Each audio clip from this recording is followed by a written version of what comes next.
Right, good evening, everybody, and welcome to this evening's webinar. Tonight we've got Dr.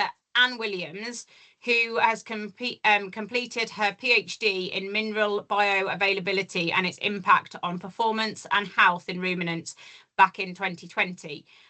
She now works as an independent mineral advisor and consults with vets, farmers and livestock nutritionalists, and she's also recently done a Nuffield farming scholarship on mineral advice in ruminants and are we getting it right. So she's travelled through Brazil, USA, Canada, New Zealand, Japan and Germany evaluating mineral nutrition in beef cattle. So I think without further ado, I'll pass you over to Anne and she can talk us through. And if anyone's got any questions as we go along, just pop them in the chat or put your hand up and we'll go through those in due course throughout the evening.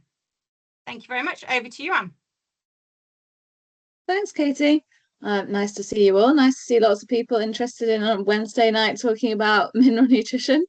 So yeah, as Katie said, I'm Annie. I've been working in mineral nutrition for about 15 years now, variously in the industry from commercial roles to research, and now back doing some independent consultancy.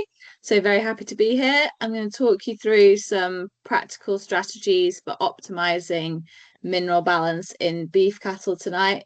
I'm mainly going to cover areas around trace elements and balancing trace elements, but really happy to answer any questions on mineral nutrition in general, or more broadly, maybe about some of my Nuffield travel, kind of an open book to anything that you want to ask. So if I just go, this is like broadly what I'm going to go through. So some minerals in focus, particularly those that we would often find to be unbalanced within beef diets. And that could be beef diets where we're talking about grass or forage based, but also those diets where we've got more cereals and concentrates going in. I'm going to take you through some of the latest research in beef.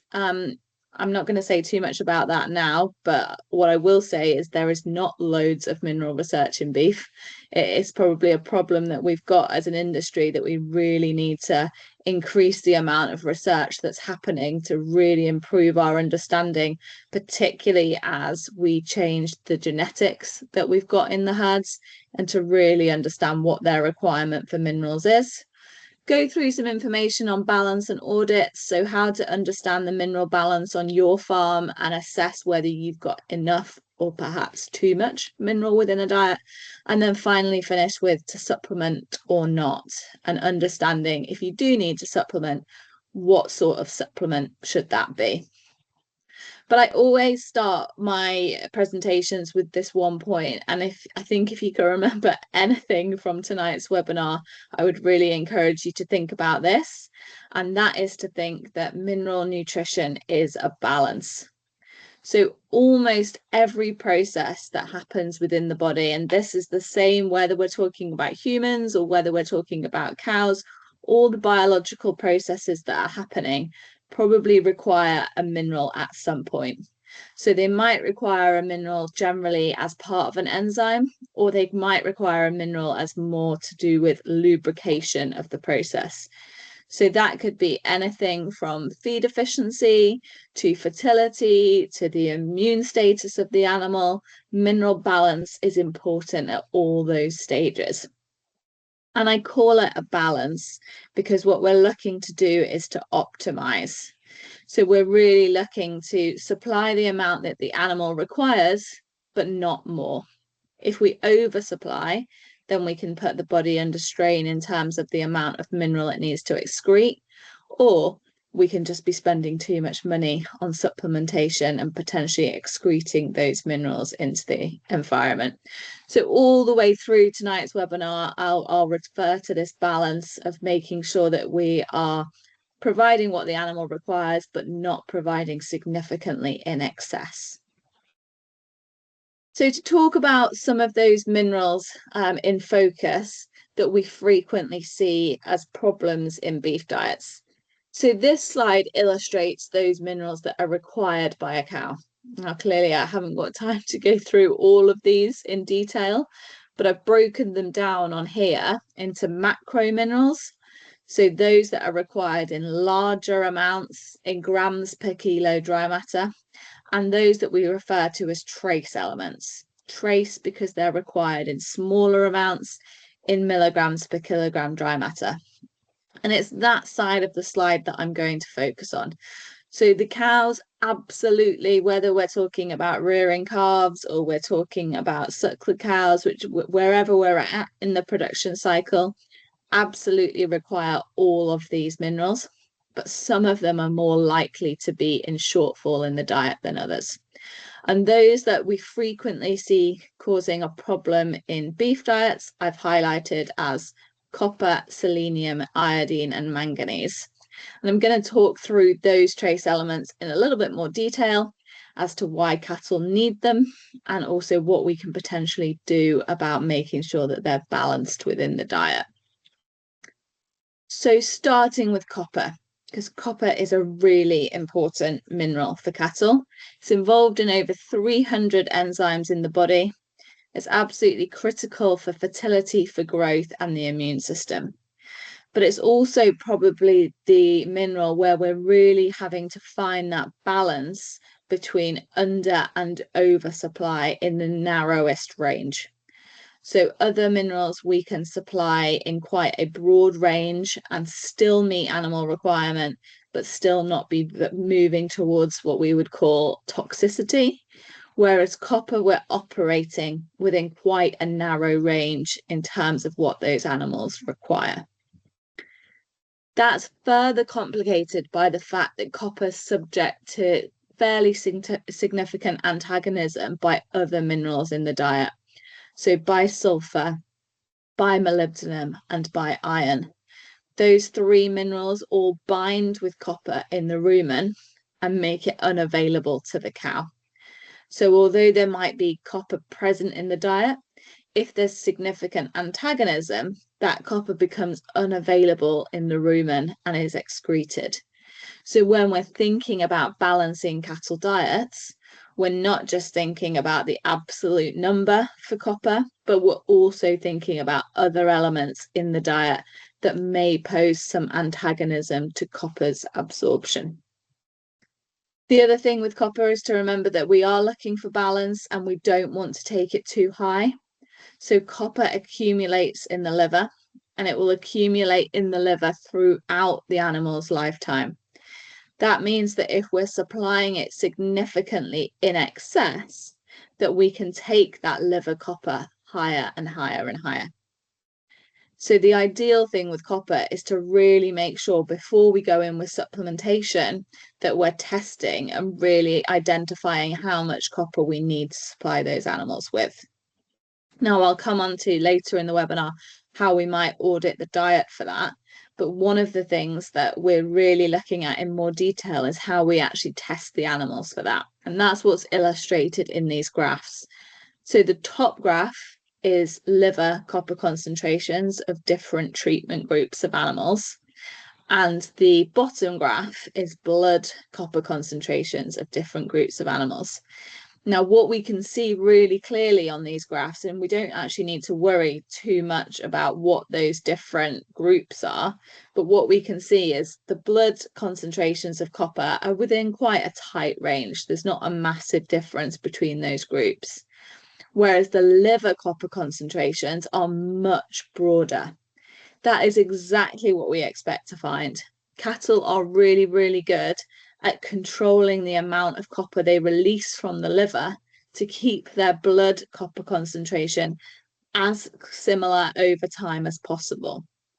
That makes it difficult when we're testing animals, because if we just go in and blood sample, we actually don't know whether that we're supplying enough copper in that diet or not, because we don't know where the liver's at.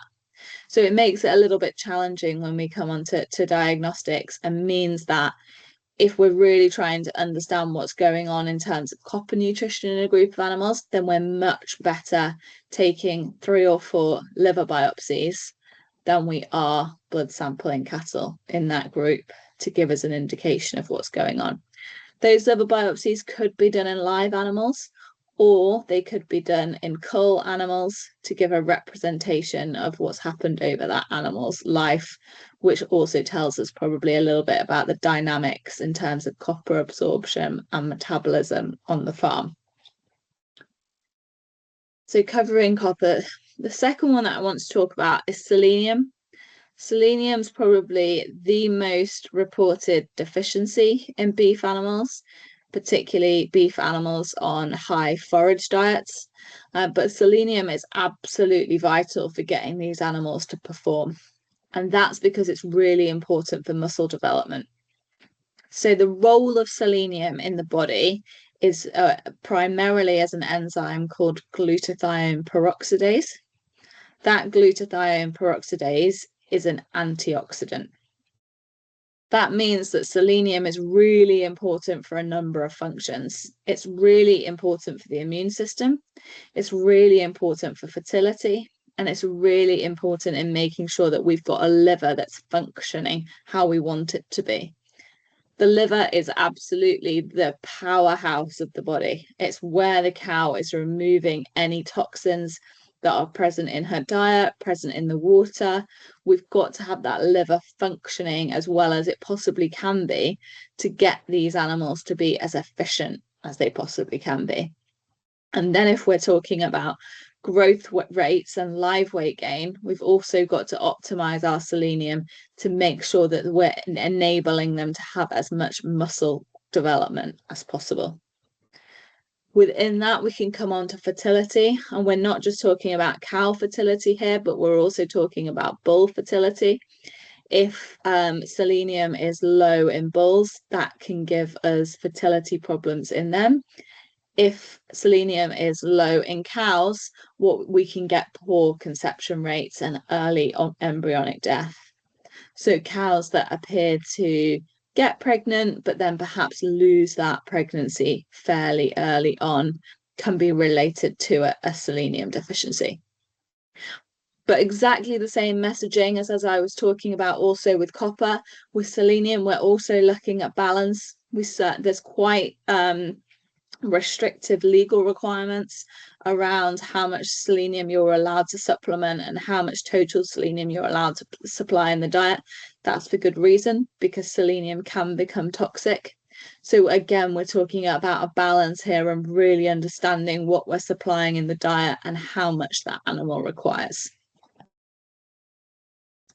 So the third one I'm going to talk about is iodine. Iodine is absolutely vital for the development of the thyroid gland and production of thyroid hormone. Those thyroid hormones control energy metabolism. So when we think about controlling energy metabolism, we're effectively thinking about how that animal uses feed, related to feed efficiency, but also related to their ability to keep themselves warm, things like that. That means that we have some challenges in the winter, because as the temperatures get cooler, I mean, I shouldn't say this, I'm literally just back from Canada where it's a lot colder, but even here where we're seeing temperatures dip a little bit, animals will up their metabolic rate in order to stay warm. That increase in metabolic rate means that they're using more thyroid hormone. That means that they're using more iodine. We absolutely know that the demand for iodine in cooler temperatures is greater than it is, say, during the summer months, and that we will see animals getting stagnant in terms of metabolic rate and therefore in terms of growth rate if that iodine becomes a little short. How this often presents is the first sign that we see generally that we've got a huge iodine problem, unless we're doing quite in-depth monitoring. So unless we're really like monitoring growth rates regularly and things like that, one of the first signs we can see if we're not doing that tends to happen at calving. And that's that we get what we'd call floppy calves. So that last stage of pregnancy is really important for a cow to pass iodine to her calf. She passes iodine to her calf via the placenta, and that calf is then born with its own iodine supply and hopefully its own fully developed thyroid gland. If the cow had a shortage of iodine during late pregnancy, then she will automatically still send some to her calf. So she'll choose to send some to her calf rather than herself. But if there's still not enough present, then that calf won't have enough iodine when it's born. And that's where we get these floppy calves. So we get where they are slow to stand up and suck, they're really frustrating, they don't want to get going, and quite often that's related to the iodine status of the cow during pregnancy. In really extreme cases where we get like a clinical iodine deficiency and the cow is just not able to pass iodine onto her calf, then we do get stillborn calves. I remember working with a farmer in Yorkshire probably 10 years ago that actually lost 70% of his calves at calving to an iodine deficiency because the diet was so short of iodine that the cows just simply couldn't pass any to the calves. It's one of those things that if you have this once, you kind of never let it happen again because it can be pretty catastrophic consequences. Something to be aware of is, so I've said, obviously, we've got the cow has an iodine requirement that's controlling her metabolic rate. That iodine requirement increases in cooler weather because she increases her metabolic rate to keep warm. Something also to be aware of is forage crops and some of the things that we tend to outwinter cattle on. So any sort of brassica crop, whether we're talking fodder beet, rape, kale, sugar beet, any crop like that contains a compound known as a goitrogen.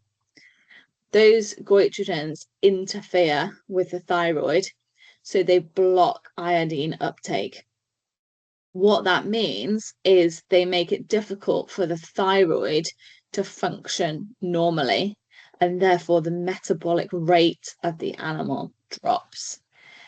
The way that we get around that is essentially by oversupplying iodine to try and get around this blocking effect. But that oversupply of iodine needs to be quite a lot. So the amount of iodine that we would need to increase by is probably around quadruple what we'd normally supply to a cow. So just if you're not out wintering, this is not a concern at all. But if you've got animals that are out wintering on one of these crops, something to consider during that out wintering is how am I going to supply iodine and how am I going to supply enough iodine to these animals? And something that I would really encourage is if they are on a brassica crop, that they do come off that brassica crop at least 2 or 3 weeks prior to calving, if that's at all possible, because it's that period that is the really risky period. That's when we really need those cows to pass iodine to the calves. If they're under their own challenge because of these goitrogens, that becomes really difficult, and we really have to supply a lot of iodine into those cows to get around it. One that I don't always talk about, but I'm going to tonight, is manganese. So manganese is an interesting trace element because generally most of the time we wouldn't consider it as a risk. We wouldn't consider it in terms of thinking about our list of minerals and what could possibly go wrong if they're out of balance. But I do want to mention it because anytime that I do see it, it is in beef cattle that it tends to cause a problem. Particularly in beef cattle that are being fed high forage diets. Forage can be quite variable in its manganese content.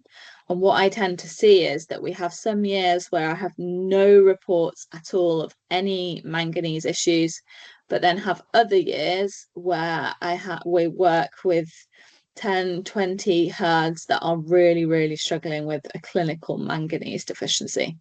So I just wanted to flag it because I don't think at the moment we're completely sure on why we get years that are good and bad, but it's something to be aware of, particularly if you're doing a lot of grazing or there's a lot of forage going into the diet. So why is manganese important? Manganese is really important for development of connective tissue and bone. So during pregnancy, as with lots of the minerals, what happens is the cow has her supply of minerals, and then she passes a proportion of those minerals onto her calf during development. Manganese is really important for calf development in terms of development of that skeleton and the connective tissue within it. Now, there's a critical part in early to mid pregnancy where that skeletal formation and connective tissue development is happening. And if the cow doesn't have enough manganese during that time, then we get calves born with skeletal deformities. So those skeletal deformities tend to be a problem with the jaw. So an overshot jaw where the top of the jaw is longer than the bottom of the jaw, or calves born with one leg longer than the other. Clearly both completely undesirable situations, but unfortunately once it's happened, there's nothing that we can do about it. That happened during pregnancy, and it's something that we have to think about in terms of mineral supply of the cow during pregnancy. Other function of manganese is as an antioxidant, but we tend to think about that a little bit more within dairy diets. Perhaps that'll start coming into beef diets. I think we need to understand a little bit more about whether we increase manganese, whether we can see some positive effects because of that change in antioxidant function. But yeah, just wanted to flag that foragers seem to fluctuate in their manganese content year on year, and something to be aware of if you are measuring mineral concentration in forages.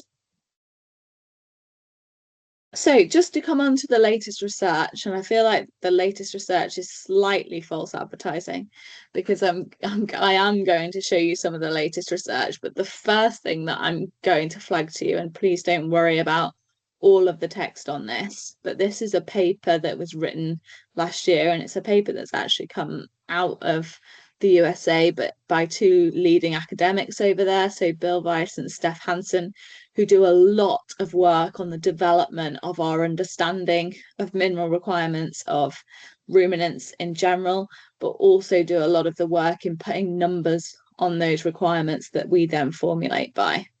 And what I just wanted to flag here is this level of uncertainty that we have around cattle, but particularly around beef cattle, in terms of really understanding what their mineral requirement is.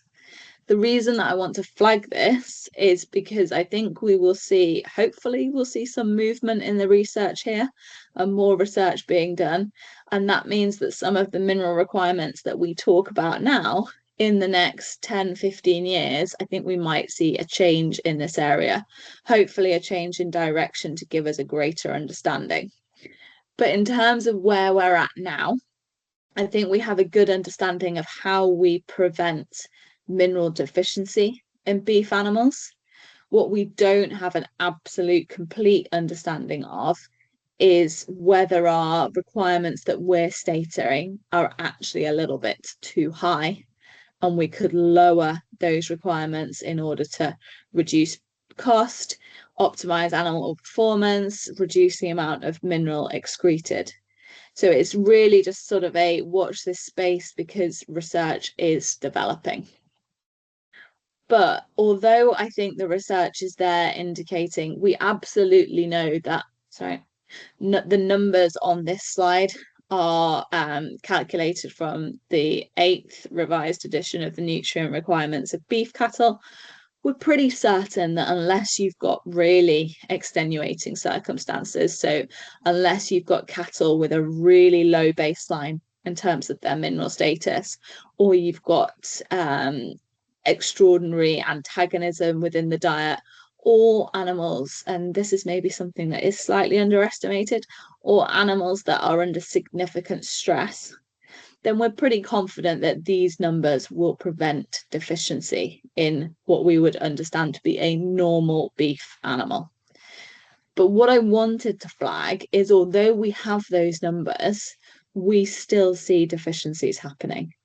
So I still work with farmers, and this is not just in the UK, but across the world, where we have got a gap between the diet and what the animals require, and we still see deficiencies, whether they're in their extreme cases, so whether they're to do with this iodine issue and we're getting significant stillborn calves, or perhaps a manganese where we're getting skeletal deformities, or perhaps we get into much more subtle ground, say around selenium, retained placentas, selenium in the immune system, or copper and infertility.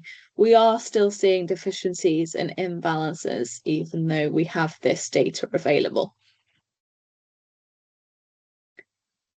So in terms of identifying the gap, I'm going to talk a little bit about grass-based systems.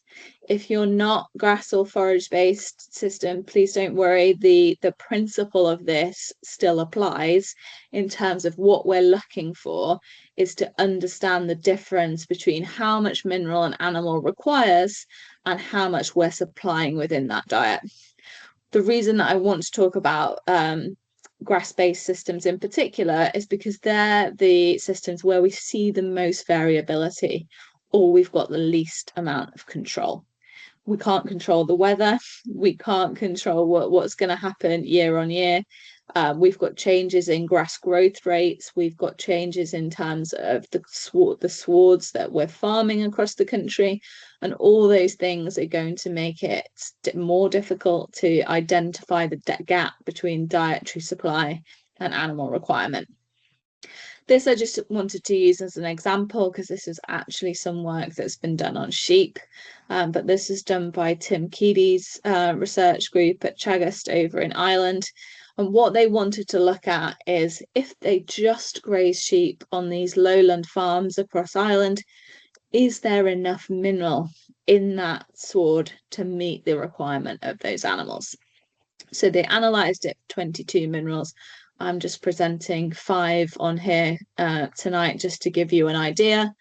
And they did it throughout the season, looking at these 56 lowland farms. And what we can see is what they found is on none of those farms were they meeting requirement for cobalt. So if those animals had just grazed grass with no supplementation, then they would have been in a cobalt shortfall. Whereas when we go to copper, we look at that and we see that 100% of the time there was sufficient copper within that grass. Now, obviously, we have to delve into more detail if we were going to be sure about that on a farm, because we have to look at the level of antagonism present. But copper, be it as it on its own as a mineral, was there. When we get to iodine, selenium, and zinc, we see a little bit more variation between different farms. I think what's also interesting in this context is to think about variation in the year. So this is just a graph from their paper illustrated for selenium in the red, cobalt in the blue, and iodine in the purple, trying to show the variation in those minerals throughout the year. Now, this is probably not unexpected. We don't expect grassland to be static all year round.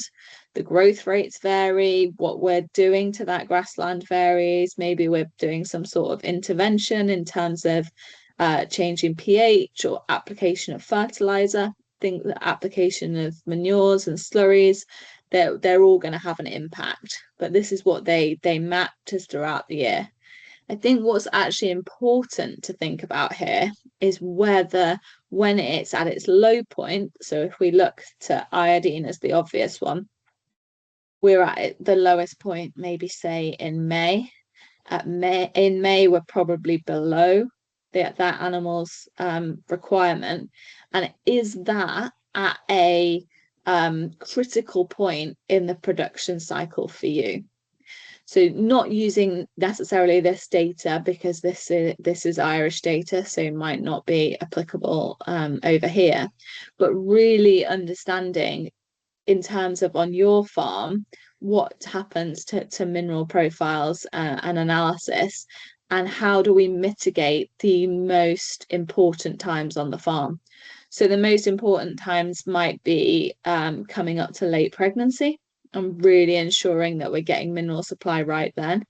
They might also be when we're putting bulls in, really trying to get animals pregnant is when we want to optimize mineral supply.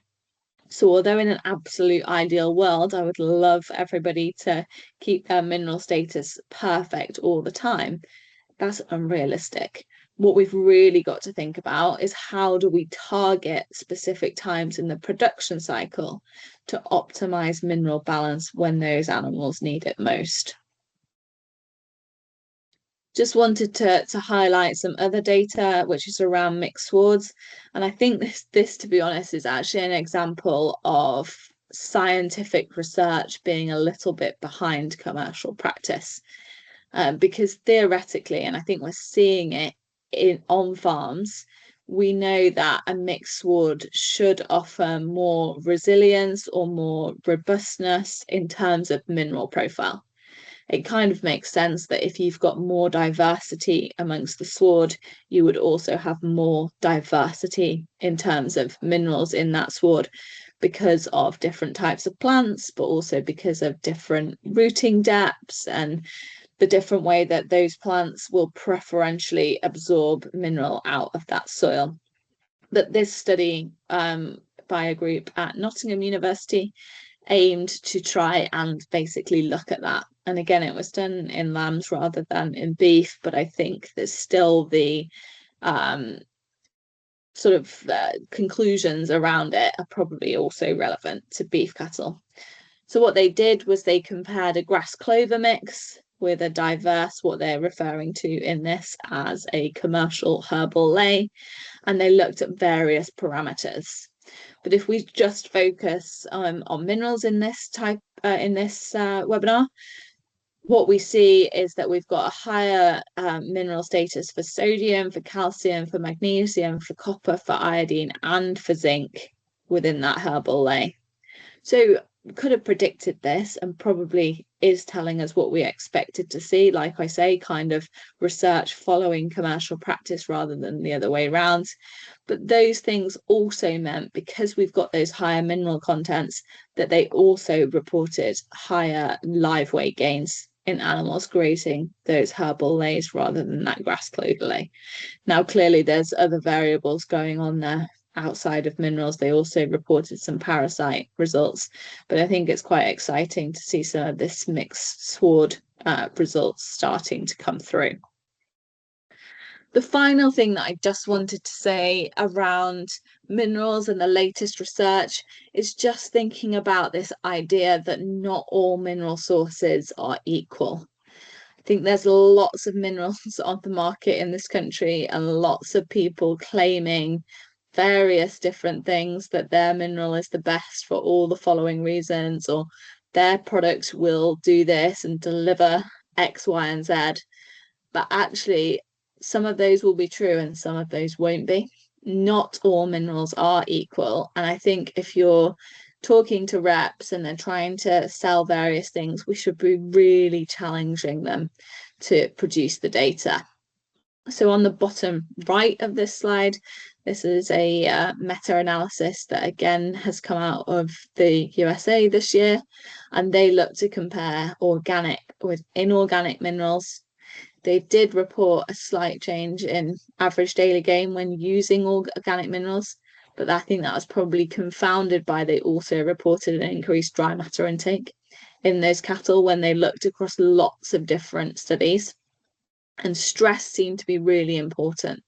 So how stressed those animals are really seemed to make a difference to how they responded to minerals in the diet. And animals that were more stressed benefited more from an organic mineral than those that were inorganic. The graph on this slide is just a little nod to a paper that I published last year, and that is around copper. It's actually kind of irrelevant that it's around copper. What it's trying to illustrate is that there's quite significant difference in bioavailability of different products on the market. So those that are labelled with an O are one type of copper, and those that are labelled with an N are another type of copper. And those that have got a plus is where we put significant antagonism into that diet. So we've added selenium, molybdenum on purpose to really try and challenge those supplements and see how they perform in the animal.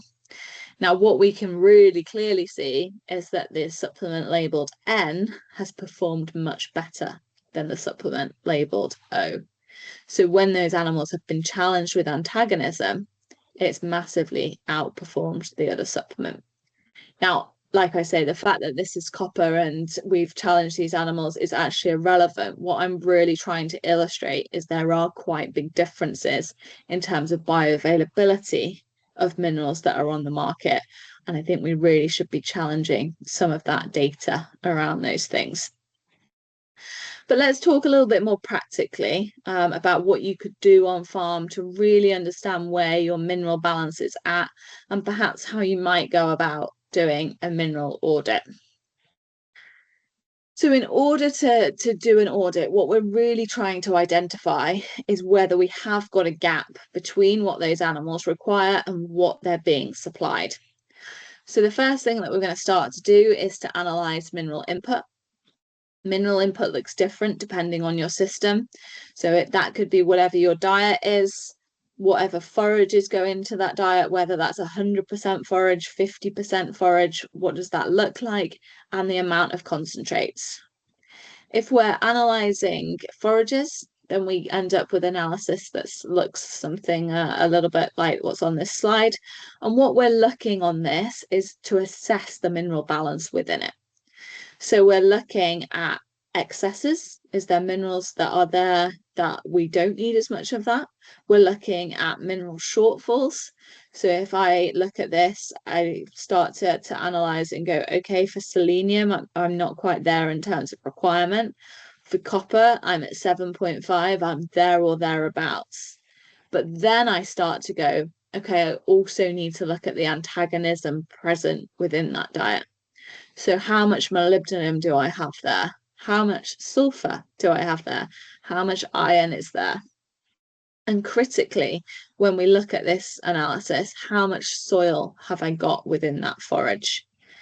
Now, there's obviously different ways that an animal can consume soil. That could be during the ensiling process, particularly if it's wetter year than we would hope it would be.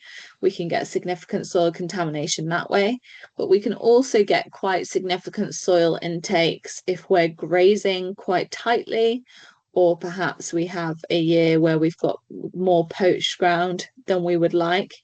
The problem with soil contamination is that then when we analyze the forage like this, it's really difficult to assess how much of that mineral is coming from the forage itself and how much is coming from the soil.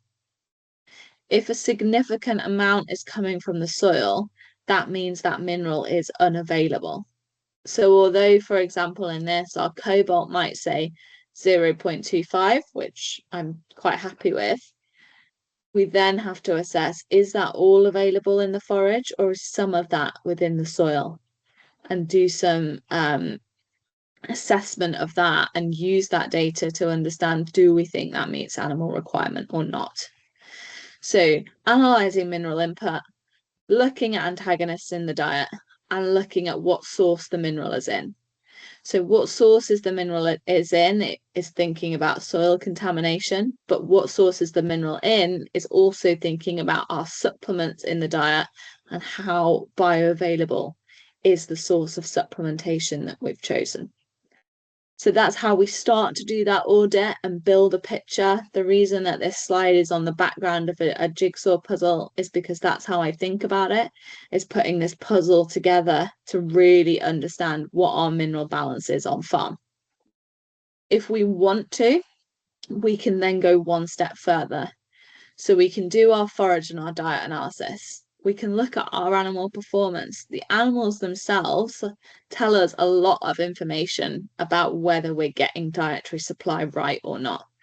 If we've got, for example, a group of animals that seem to be constantly getting infections, disease, pneumonia, things like that, that's probably flagging to us that something's not quite right. And yes, we can go through our checklist of everything. We can go through energy, we can go through protein, we can go through the environment and the way those animals are being managed. But one thing that would also be on my list, if we're getting that, would be also to check our mineral balance and check that we're enabling those animals to have the mineral balance that promotes a resilient immune system. If we want to go one step further, we can look at things like blood sampling and liver testing, so veterinary diagnostics, to really start to understand how animals are absorbing and metabolizing the minerals that we're giving them. I've just given some examples on this slide. This is not in any way an exhaustive list. This is just some of the common testing that we would do in beef animals. So we'd commonly test iodine in the blood through a metric called plasma inorganic iodine. We'd commonly test selenium either in the blood or in the liver through glutathione peroxidase or whole blood selenium. And then for copper, we commonly look at liver copper concentration to really start to build up this picture of where are these animals at and where might they benefit in us balancing and optimizing the minerals within this diet more effectively. So the final piece that I'm going to come on to is to supplement or not. So once we've built this picture and we've got a better understanding, we really understand that the system that we're operating in, perhaps we understand some weaknesses and some strengths within that system, how do we decide whether to supplement? And this is a list of questions that I would go through when I'm thinking about that. So the first one would actually be, do you need to supplement at all? So when you've done your mineral audit, you've looked at your analysis of the diet, you've looked at how those animals are performing, you've done some, perhaps you've done some veterinary diagnostics, you absolutely don't have to.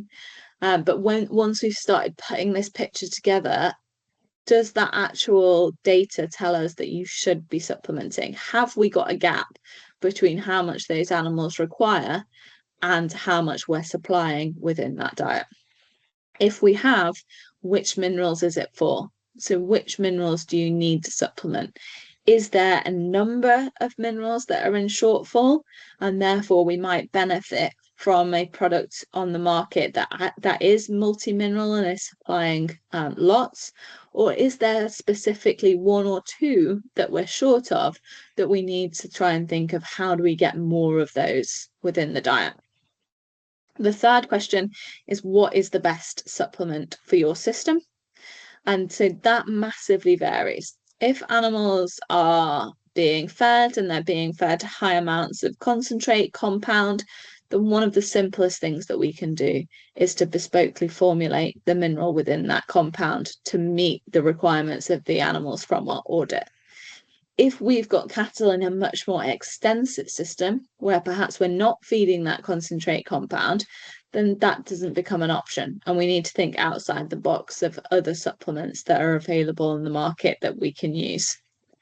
And the final piece is, when should you supplement?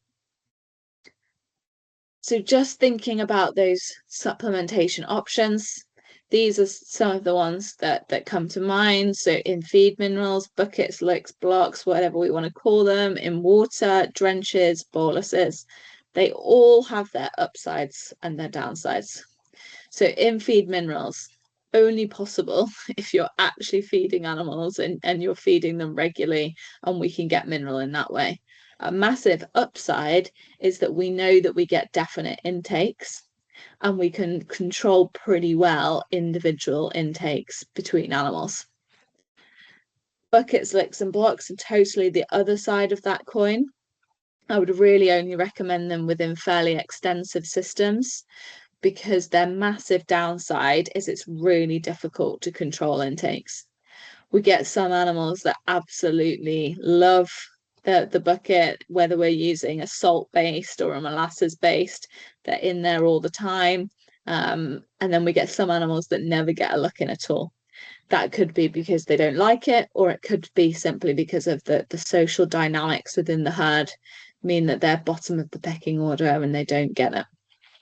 Another option is to supply through water. Again, supplying through water works pretty well, depending on the mineral that we're talking about. We haven't talked a lot about magnesium tonight, but supplying magnesium through water can be quite a successful way of preventing grass staggers. And there's other minerals that can go through water too, but really important if we're going through water to think about how we're going to dose it through the water and making sure that we avoid too strong a taste.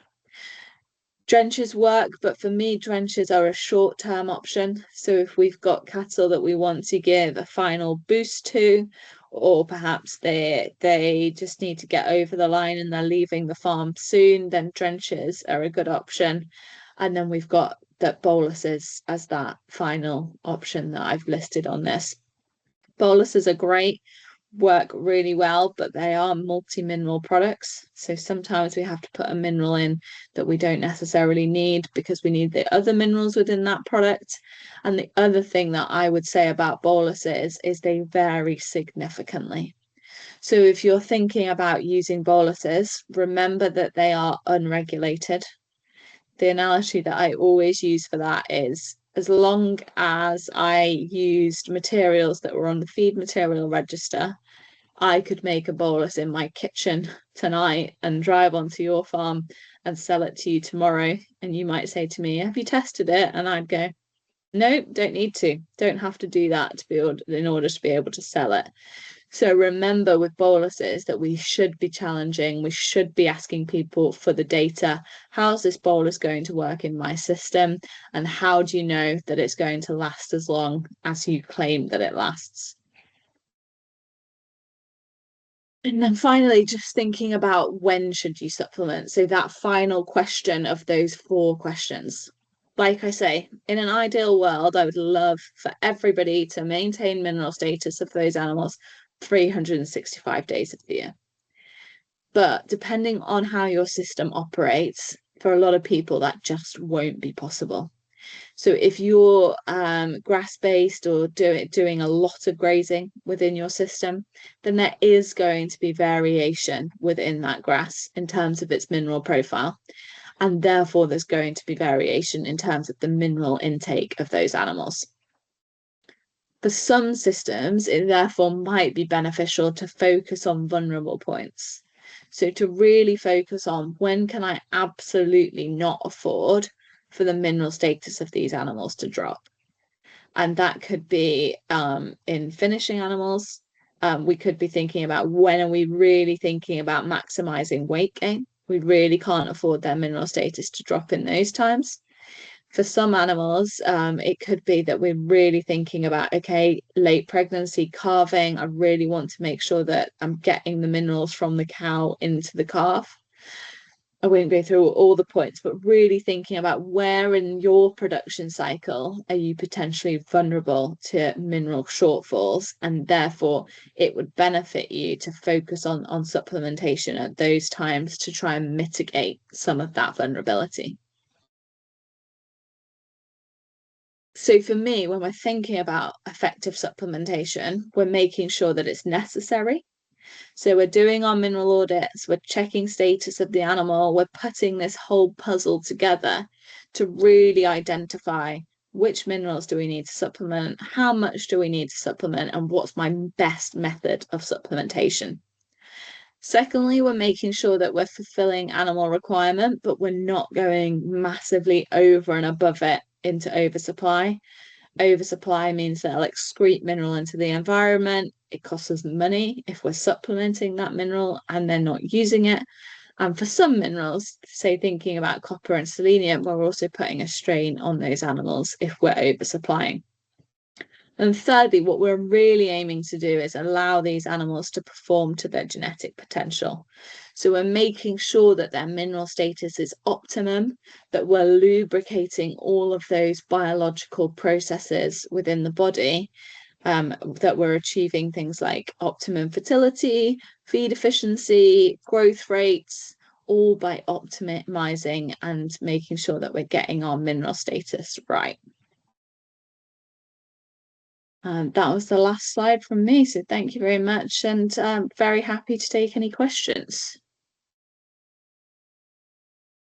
Thank you very much, Annie. And first of all, I apologise for calling you Anne, not Annie at the start. That's okay. So if anyone's got any questions, just use the raise your hand function or type it in the chat. Do you want to stop sharing now, and then hopefully we'll see some more people's faces, and I can share your details when I share the recording. I'll share your details if you're happy with that, in case anyone's got any specific queries that they'd like to share. While I'm waiting for a question to come in, I'll just ask a question if that's okay. You mentioned about the macro and the trace element ones, and obviously you've gone through a few of those. Although obviously they're needed in different amounts, are macro or trace elements more important than others, or does it just depend on this certain situation? Yeah, they're both important. That like cattle need 22 minerals to function normally, and some of them fall into this macro category, some of them fall into this trace element category. Where I think we see more problems in beef, this would be different if we were talking about dairy, but where we see more problems tends to be on that trace element side, where we get shortages of some of those trace elements that start to cause problems. But if you took them all out of the diet, they're all super important, and you probably couldn't put one above the other. Okay, no, thank you. Dowie, do you want to unmute and ask your question? Yeah, using boluses, I use them on farm. How do you tell which ones are I suppose the better ones you describe? Because I'm guessing you won't give us a list of companies to use or not to use. I'd say I will. What what I would say is it's really different. You can't pick up a packet and just say, oh yeah, that's a good bolus, that's a bad bolus. Unfortunately, I would absolutely love it in the UK if we regulated boluses. It's something that I intend to work on, so that you could go into the shop and just know, okay, well, any bolus that I pick off the shelf has been through the appropriate testing, so I know that I can use any brand. Unfortunately, that is not the case. So what I would do is, whoever is selling your boluses, I would ask them for the data on, can you give me the data on how long that bolus lasts?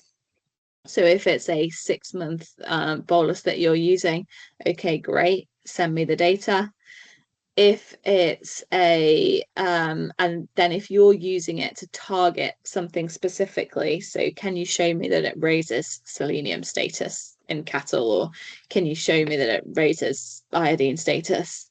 Whatever, they should have both those two data sets. One way that you can go about looking at whether a bolus is likely to be a good bolus is whether it's on the market, it's somewhere else. So looking to places like New Zealand that do regulate boluses. If it's on the market there, that means that it's been through their regulatory system and they deem it to be effective. So the boluses that you would find in that market would be Bimeda, Agramin, and Animax. Although I believe Animax may have taken theirs off because they're changing their manufacturer over to France. Okay, thanks, Annie. There's just one in the chat. Can you elaborate on the magnesium supplementation in water for suckler cows, please?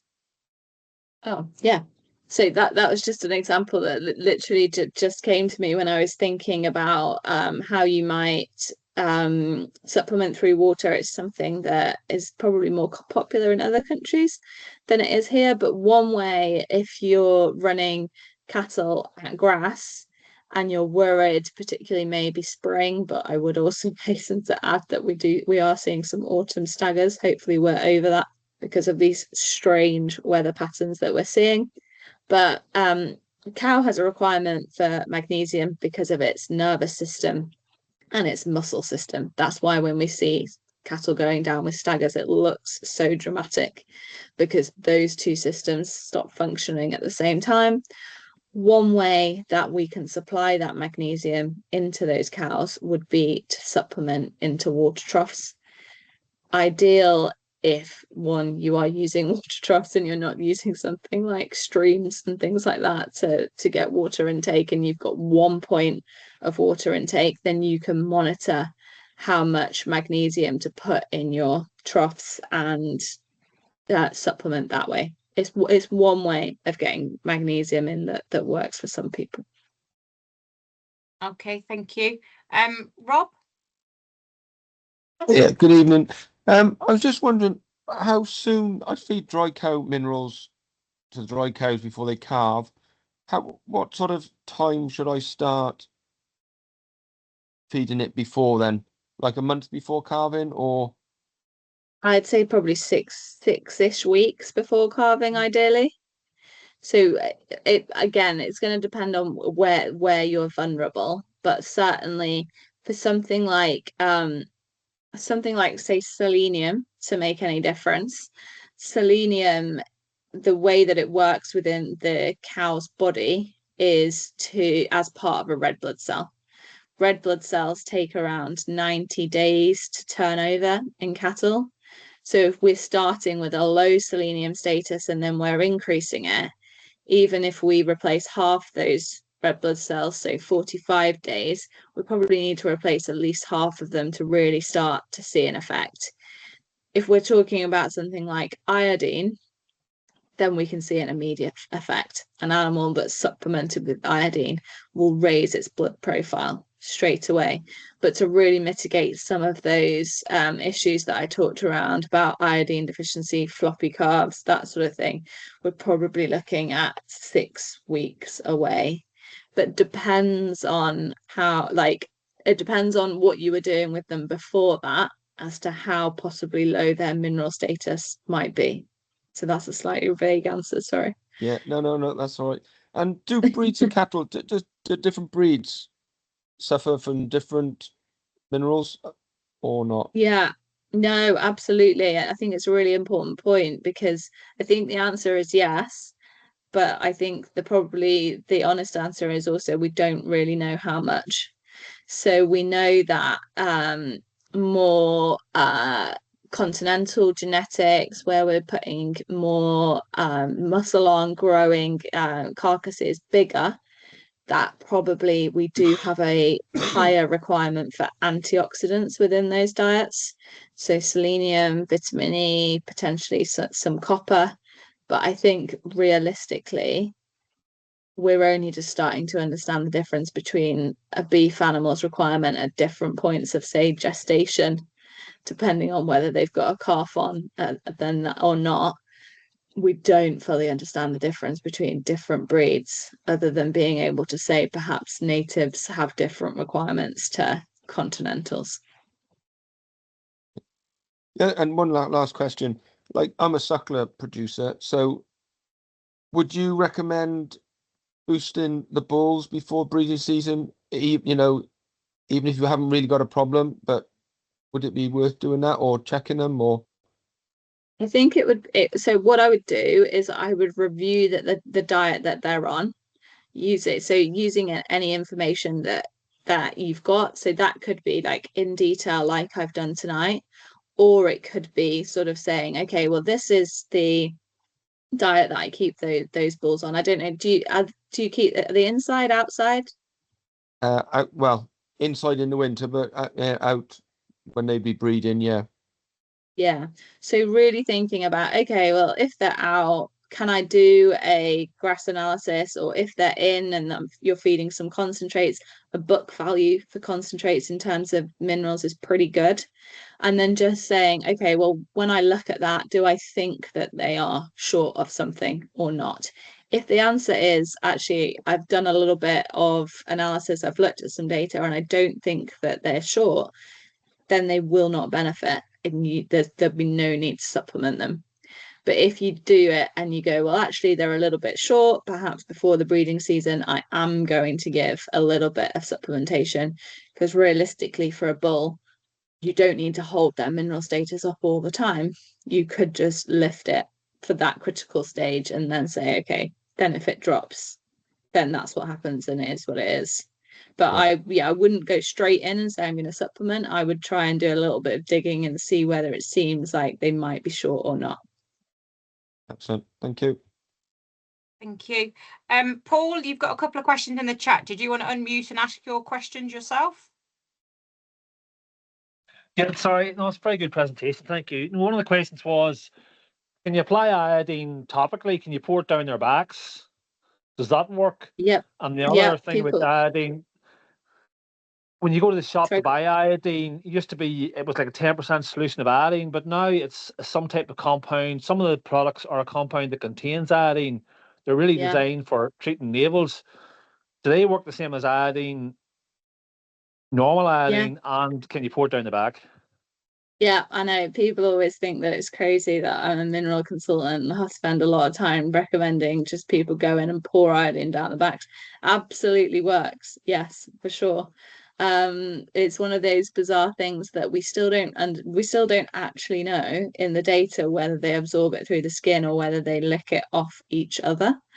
But we do know that it's effective. And I've seen it particularly where people come, say, to that late pregnancy stage and they suddenly realize actually this diet's short of iodine. It's a really effective way of lifting iodine. And if you go through that process and you do your mineral audit and you go, okay, well, the only one that I'm short of is iodine, and that's a logical thing to do, then yeah, absolutely apply it topically.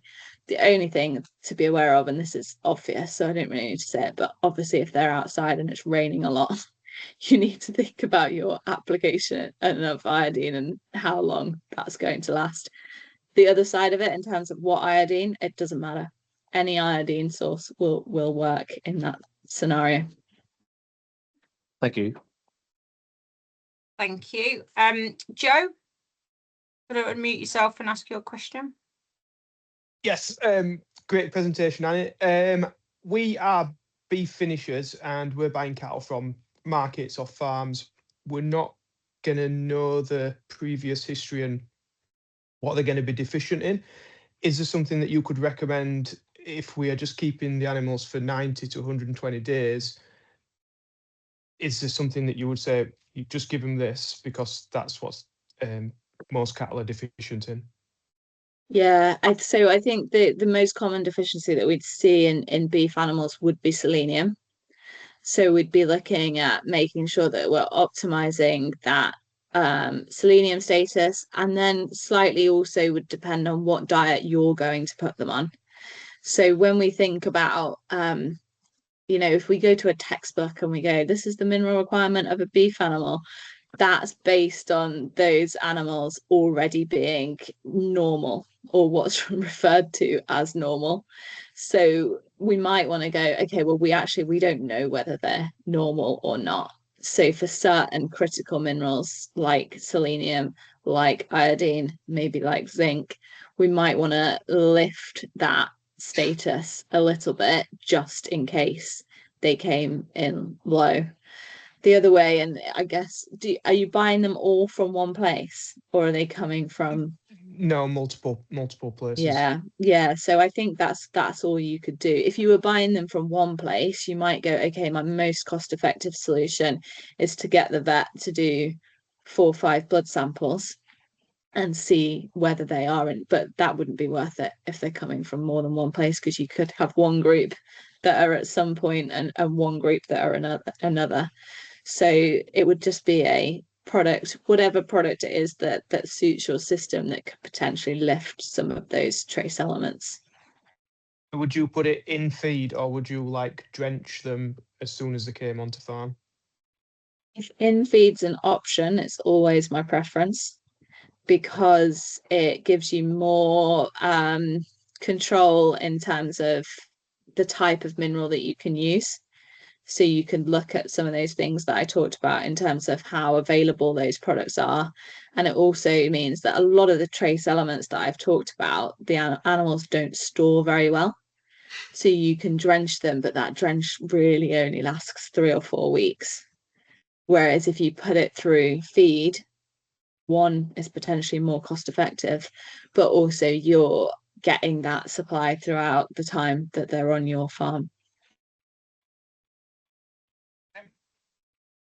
Okay, you. thank you. Dale, did you want to unmute and ask your question that you'd popped in the chat? Hi, Annie. Great presentation. My question is, I have suckler cows and they're housed in the winter and they seem to like drinking each other's urine. Is that because they have a deficiency in salt, or is it just they like the salty taste? They might have a deficiency in salt. So yes, what I didn't mention this during the presentation, and actually it's something that comes up a lot, is people wanting to understand where the cows know whether they're short of a certain mineral or not. The only one that we have evidence for that is sodium.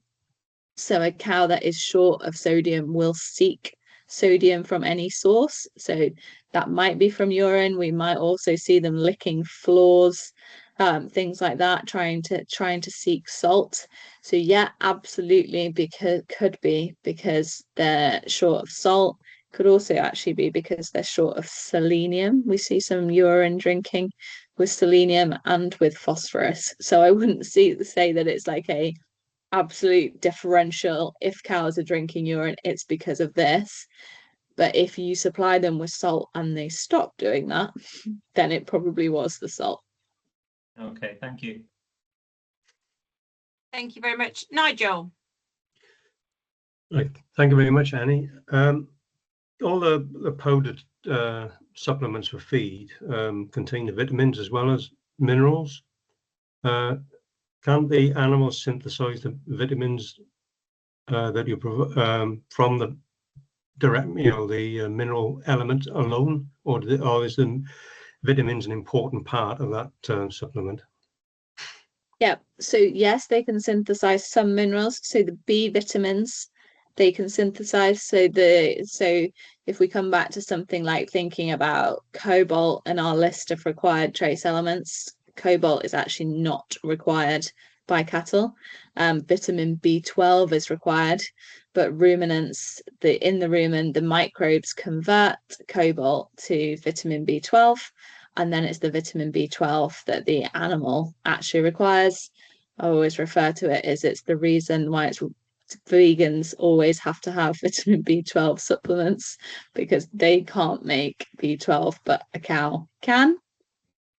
But when we think about the vitamins like vitamin A, vitamin D, and vitamin E, no, they're not synthesized by cows. So they have to be provided in the diet, whether that's the diet as a whole or whether that's through supplementation.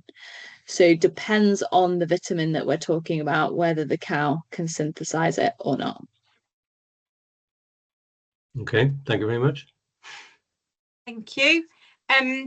If anyone else has got any other final questions, just pop your hand up. I have one other one, if you don't mind, Annie.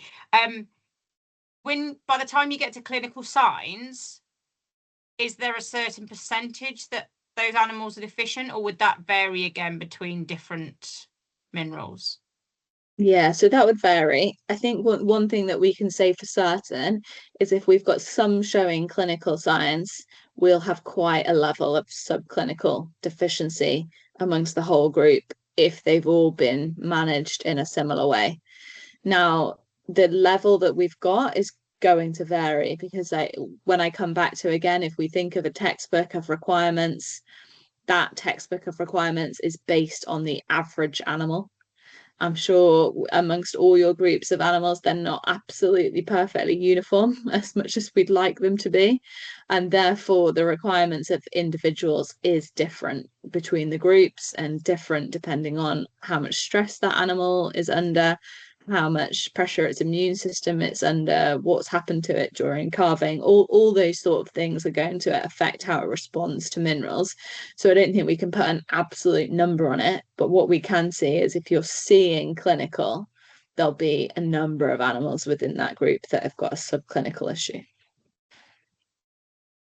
Okay, no, thank you very much. And thank you very much for sharing all of the different facts. It's been fascinating to hear the interactions between the different ones, and actually, in a way, it's quite scary actually how much effect they have, because I think they're sometimes the forgotten part of the diet, or or left to not be checked, and just hope things are fed in enough, especially, you know, when you put mineral buckets out, you think, well, I've done my job, I've put it there, but actually, as you say, you don't know whether everything is actually consuming it or not. So thank you very much. Hopefully it's given you all a bit of food for thought, and you'll maybe go away and try and do your own little mineral audit and look at what you're doing, look at your forages, your analysis, you know, and just try and have a look. And I will circulate Annie's details that were at the end of the presentation. So if anyone's got any questions or you wanted to contact Annie directly, I can share her details to